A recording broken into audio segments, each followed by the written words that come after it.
नबी करीम का बचपन। शोएब की अम्मी की बेचैनी देखकर इसकी दादी ने पूछ ही लिया कि बेटी क्यों बेचैन हो रही हूँ, मुझे बताओ क्या परेशानी है अम्मी। शोएब मगरिब की नमाज पढ़ने मस्जिद गया था, अभी तक लौटा नहीं है, अब तक इसे वापस आ जाना चाहिए था, मुझे परेशानी हो रही है, सोच रही हूँ कि खुद मस्जिद तक चक्कर लगा आऊँ। बेटा अभी 10 मिनट और इंतजार कर लो, मुमकिन है आता ही हो, शोएब की दादी ने आसकी अम्मी को तसल्ली देते हुए कहा। इस दौरान दरवाजे पर बेल बजी तो वो समझ गई कि दरवाजे पर शोएब ही है। वो भाग कर गई, न जाने इन्हें क्यों बेचैनी हो रही थी। हालांकि वो हर रोज मगरिब और ईशा की नमाज मस्जिद पढ़ने जाता था। घर में दाखिल होते ही इस पर सवालात की बौछार हो गई। इतनी देर से कहा थे वगैरह वगैरह। मामा मगरिब की नमाज के बाद मौलवी साहब और दूसरे कई लोग मस्जिद की छत पर रबीउल अव्वल का चांद देखने चले गए थे। मैं भी इनके साथ हौलिया चांद देखकर सबने दुआ मांगी और फिर मैं घर को वापस आ गया। मुझे 15-20 मिनट ज्यादा लगे हैं। आप ऐसे ही परेशान हो रही थी। हाँ तुम ठीक कह रही हो, दरअसल मैं भी भूल गई थी कि आज रबीउल अव्वल का चांद निकलेगा। मैं भी छत पर जाकर अभी चांद देखती हूँ।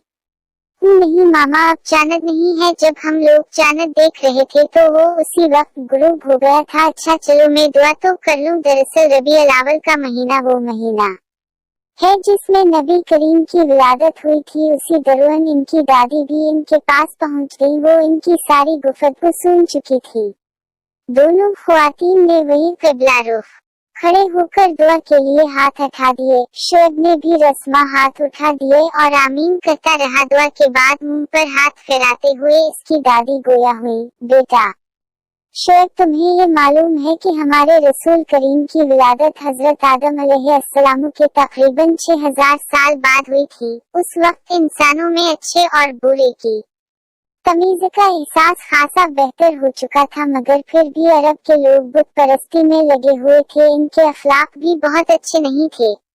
ये लोग छोटी छोटी और दरगुजर कर देने वाली बातों पर भी लड़ते मरते थे। मुसला एक कबीले के लोगों ने अपने जानवर को दूसरे कबीले के जानवरों से पहले पानी क्यों पिला दिया, उसी बात पर ऐसी जंगी हो रही थी कि दोनों अतराफ से लोग मर रहे थे। ये लोग लड़कों की पैदाइश पर तो बहुत खुश होते थे, मगर किसी लड़की की पैदाइश पर इनके यहाँ सफ मातम बिछ जाया करती थी और अक्सर लोग तो बेटी को पैदा होते ही जमीन में दफन कर देते थे और इस पर इन्हें कोई खौफ या शर्मिंदगी भी नहीं होती थी। खाना काबा के अंदर सैकड़ों बुत रखे हुए थे और ये लोग एक अल्लाह को छोड़कर इन बुतों पर चढ़ावे चढ़ाया करते थे। यमन के एक बादशाह इब्राहिम ने खाना काबा को उठाने का नापाक इरादा कर लिया था और अपने इस इरादे को अमली शक्ल देने के लिए हाथियों का गोल लेकर मक्का तक पहुंच गया था, मगर अल्लाह ताला ने इसके नापाक इरादे नन्हे मने